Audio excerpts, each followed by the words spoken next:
A ver, vamos a hacer problemas de condensadores que salgan un poco de todas las configuraciones. Que salga configuración serie, configuración paralelo, que salgan con geometrías cilíndricas o esféricas, porque los que tienen geometría plana ya, ya son triviales y ya los habéis hecho en el Homework Before Class. Y que salgan también materiales inhomogéneos en serie o en paralelo. Entonces el primer problema, que es el 233 de la colección, que cayó en un examen parcial del año 2014, es un condensador cilíndrico, dice aquí un condensador cilíndrico, está puesto verticalmente y su base toca la superficie libre de un líquido dieléctrico con permeabilidad relativa epsilon sub r y densidad respecto a la masa de gamma. Entonces fijaos que tenemos aquí el condensador, aquí está el líquido. Entonces los radios del condensador son A y B, la longitud del condensador es muy grande y suponemos de cara a resolver el problema lo resolvemos todo como si fuera infinita. Aplicamos una diferencia de potencial delta V entre los conductores y cuando aplicamos la densidad de la diferencia potencial del delta V observamos que el líquido entra dentro del condensador. El líquido sube y se mete dentro del condensador. ¿Por qué? Porque el líquido tiene una constante relativa epsilon sub r mayor que 1. Entonces me preguntan la capacidad función de la altura y luego me preguntan la altura de equilibrio. El por qué sube es lo que os he dicho antes, que hay una fuerza que tiende a meter el dieléctrico dentro del condensador. En este caso el dieléctrico es el líquido. El líquido dice que es una... Bueno, aquí dice liquid dielectric, hay algún otro sitio que dice que es un aceite, pero bueno, en fin. Para que sea dieléctrico, bueno, la misma agua serviría, porque pensar que el agua tiene una constante dieléctrica de 81. Aquí no sé por qué pongo oil, en algún sitio venía lo de oil, pero bueno, puede ser agua o puede ser lo que queramos. Lo importante es que hay una fuerza que intenta meter el dieléctrico dentro del condensador e irá metiendo cada vez más hasta que el peso del dieléctrico iguale el peso del líquido que ha entrado iguale a la fuerza electrostática y se alcance un equilibrio y quede el líquido a una cierta altura. Entonces, para hacer más rápido el problema, aquí yo sugiero, teniendo en cuenta que es un problema donde los dos dieléctricos están en paralelo, es decir, sabemos que el campo eléctrico es radial. Para un problema de este tipo, sabemos que el campo eléctrico es radial tanto cuando el dieléctrico es aire como cuando el dieléctrico es agua o aceite, el líquido, y que además hay una continuidad de campo eléctrico tangencial, y como el campo eléctrico es tangencial al dieléctrico, tenemos una continuidad de campo eléctrico en los dos dieléctricos. Entonces es el caso paralelo típico. En el caso paralelo os he justificado antes que permite calcular por separado la capacidad de los dos condensadores y obtener la capacidad total como la capacidad de dos condensadores en paralelo, que es la suma de capacidades. Es lo que estamos justificando aquí. Simplemente se justifica muy fácilmente porque la tensión o la diferencia de potencial en los dos condensadores es la misma y por tanto la suma de la capacidad total es la capacidad de un condensador más la capacidad del otro condensador, ¿no? Entonces la demostración de todo esto es trivial y lo bueno que tiene es que aunque hay que calcular la capacidad de dos condensadores, en realidad basta calcular uno, porque yo calculo la capacidad en función de epsilon sub r y luego para el segundo condensador, para el de aire, sustituyo epsilon sub r por 1 y tengo la capacidad del condensador aire. Y así tengo la capacidad de los dos calculando solo uno. Aquí está justificado lo que os he dicho antes. Y entonces vamos y calculamos la capacidad de un condensador cilíndrico. La capacidad del condensador cilíndrico relleno con un dieléctrico epsilon sub R la podemos calcular fácilmente a partir del vector D. La ventaja del vector D es que podemos aplicar la ley de Gauss al vector D utilizando solamente la carga libre, porque de momento la carga ligada no sabemos todavía cuánto vale. Lo sabremos después, pero de momento todavía no sabemos cuánto vale la carga ligada. La carga ligada depende del vector polarización, que depende del campo total, que todavía no sabemos cuánto es, ¿no? Pero podemos empezar calculando el vector de desplazamiento, que depende solo de la carga libre, y hacerlo con la ley de Gauss. Lo primero que hay que tener en cuenta es que estamos suponiendo por simetría que el campo eléctrico es radial. Esto lo he dicho ya cuando he hecho aquí las flechas de campo eléctrico radial. El campo eléctrico en un dieléctrico cilíndrico infinito sería radial, y con dos dieléctricos conectados en paralelo y habiendo continuidad, gracias a haber continuidad de campo, el campo eléctrico sigue siendo radial, y como el vector D es epsilon por el campo eléctrico, pues el vector D también es radial, con simetría cilíndrica. Entonces aplicamos la ley de Gauss. Integral de superficie de D igual a la carga total encerrada dentro. Aquí vamos a aplicar una superficie de Gauss que me encierra al conductor interior. Entonces la carga total es la carga total del conductor interior.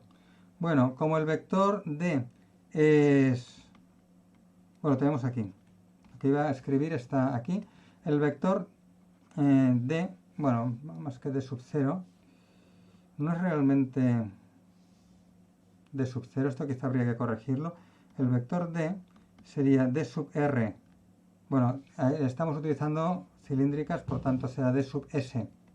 D sub S, función de S unitario.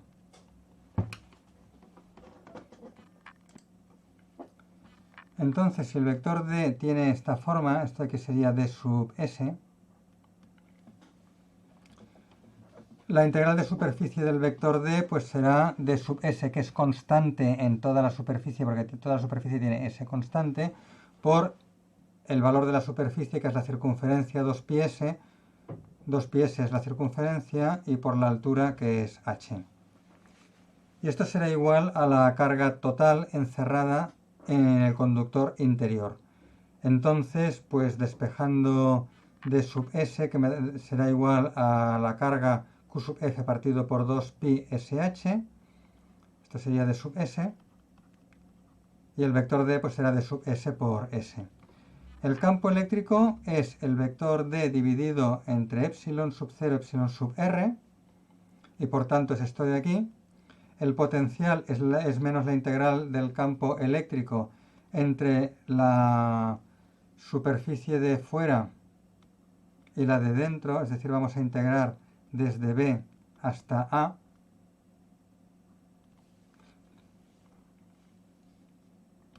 Y haciendo la integral, pues nos da esto de aquí. La integral es la integral de unas constantes por 1 partido por S. La integral de 1 partido por S es un logaritmo.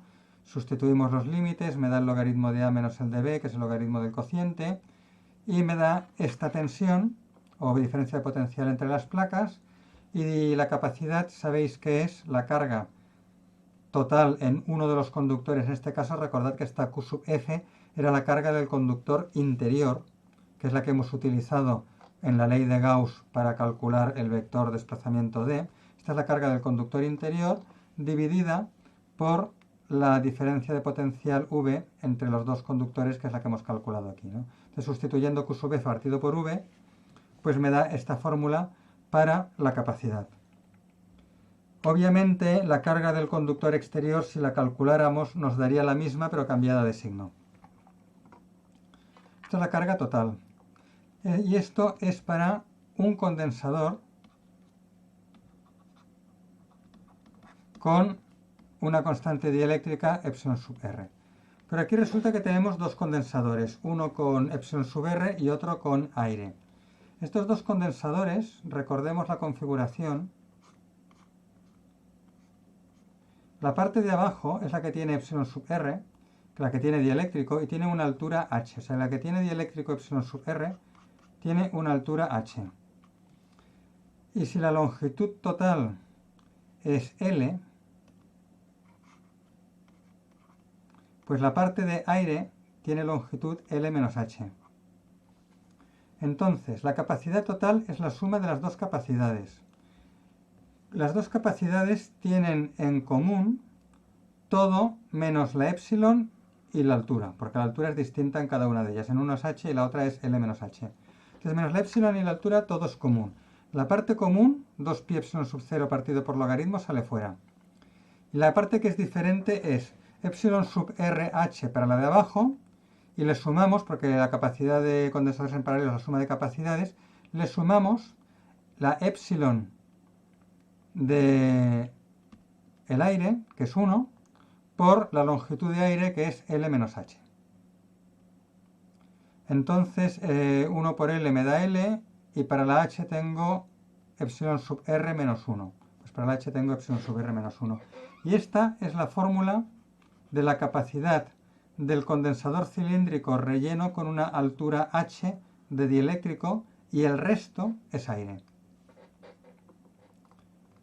Entonces en el apartado B me piden la fuerza electrostática. La fuerza electrostática viene dada por menos la derivada de la energía respecto de H. Y aquí recordad que la energía es un medio de carga por potencial. Y aquí hay que hacer la derivada de este corchete, de un medio de la carga por el potencial. Y aquí hay que decidir si vamos a hacer la derivada a carga constante o a potencial constante. En este problema, fijaos que el potencial es constante. El potencial es constante porque está conectado a una batería.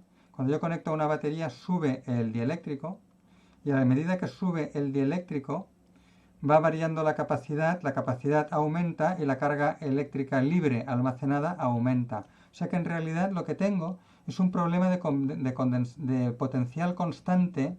Cuando yo estoy aumentando H, estoy aumentando la capacidad porque H aumenta, estoy con un problema de potencial constante y carga variable.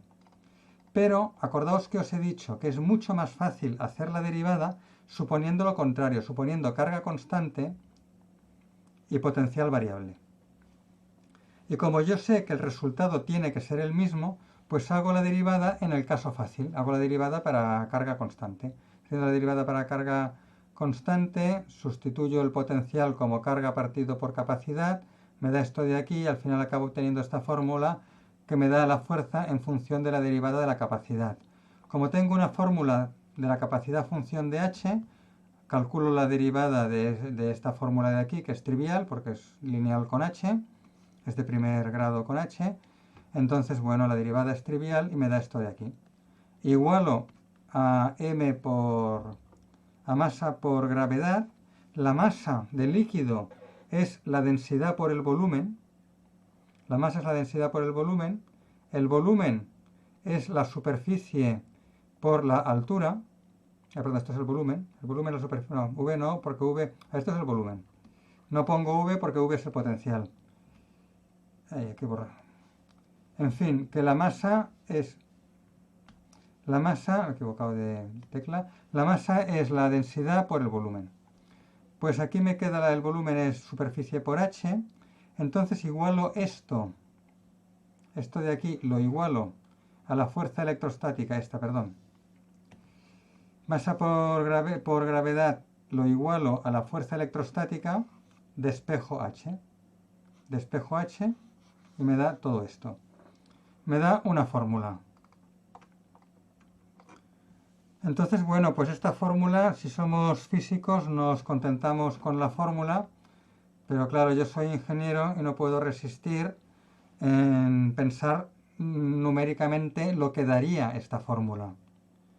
Porque claro, yo tengo un tubito metálico con otro tubito metálico, los meto en un recipiente con agua, le conecto una pila, hago el experimento de conectarle una pila y yo estoy seguro que esto no sube. O sea, aunque aquí hemos hecho un cálculo, aunque aquí hemos hecho un cálculo de la altura que va a subir, yo sé que hago el experimento y no sube nada. Entonces, ¿por qué? Bueno, pues hagamos números. Pero yo ya veo una cosa. A ver, suponiendo que todas las variables, los radios A y B, el potencial V y la gravedad tienen números normales, números de orden de magnitud normal, 1, 10, 100, 0,1, hay un número que canta, epsilon sub 0. Epsilon sub 0 tiene magnitud 10 a la menos 11. Entonces, claro, un 10 a la menos 11 metido entre números normales me va a dar una altura pequeñísima. Entonces, bueno, vamos a poner números. La epsilon, si es agua, 81. Esto es para alta frecuencia. En estática, no sé cuánto vale, quizás 75, ahora no lo sé de memoria. Pero bueno, para alta frecuencia, que es lo que hago yo, sé que vale 81. La densidad vale 1000 kilos por metro cúbico. La gravedad vale 10 metros por segundo al cuadrado. Para A's y B's que sean del orden de centímetros. Pues yo meto todos estos números y me da una altura de 10 a la menos 9 por el potencial al cuadrado. Claro, si yo le pongo una batería de voltio y medio, pues esto me sube nanómetros. Me sube nanómetros. No lo voy a ver. Por eso yo en la práctica veo que no sube. Si quiero que suba algo, o sea, si quiero que suba unos pocos milímetros, tengo que meter kilovoltios. Tengo que meter kilovoltios. ¿De acuerdo? Para que suba algo.